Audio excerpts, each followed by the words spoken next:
غور کریں یہ حضور کی خصوصیات میں سے ہے۔ کوئی بھی دنیا کے اندر بڑی شخصیت آتی ہے، بڑی ہستی آتی ہے، جیسے ہم یہ پاک و ہند میں ہم رہتے ہیں، کشمیر میں، پاکستان میں، ان علاقوں میں ہم رہتے ہیں، تو ان علاقوں میں جنہوں نے بہت بڑے کارنامے انجام دیے ان میں ایک نام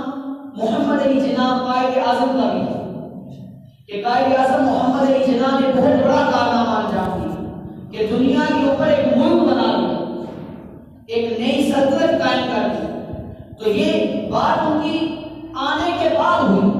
ان کے آنے سے پہلے اس چیز کا تذکرہ نہیں تھا، کسی کو نہیں پتا تھا کہ کوئی محمد علی جناح پیدا ہوگا، کوئی محمد علی جناح جو ہے برصغیر پاک و ہند کی تقسیم کروائے گا۔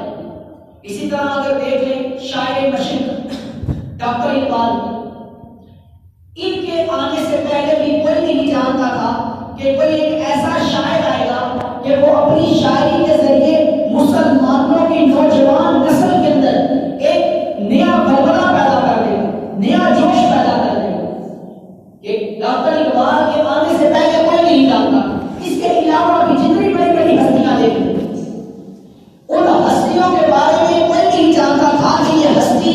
پیدا ہونے سے پہلے کسی کو معلوم نہیں تھا کہ جو ہستی پیدا ہوئی ہے یہ کیا کارنامہ انجام دے گی، یہ کیا کام کرے گی، یہ کس حد تک جائے گی، یہ کتنی ترقی کرے گی، یہ کتنی آگے بڑھے گی، اپنا نام کتنا روشن کرے گی، یہ کوئی نہیں جانتا۔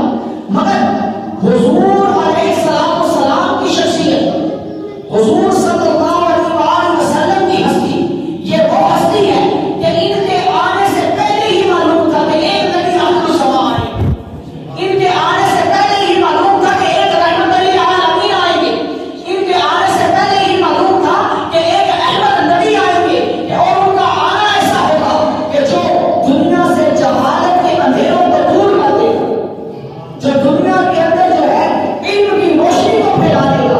جو دنیا کے اندر جو ہے ظلم کو ختم کر دے گا، جو دنیا کے اندر سے غلامی کو ختم کر دے گا، جو دنیا کے لوگوں کو جو ہے آزادی دے گا۔ تو یہ حضور کی آمد سے پہلے ہی حضور کے چرچے تھے، اور یہ چرچے صرف عوام تک نہیں تھے بلکہ یہ چرچے جو ہے وہ خواص میں بھی تھے، اور خواص ہی سے آگے بڑھے کہ قرآن پاک کے اندر پارہ 3 سورہ آل عمران کے اندر اللہ تبارک و تعالیٰ جو سب سے پہلا میلاد ہوا، سب سے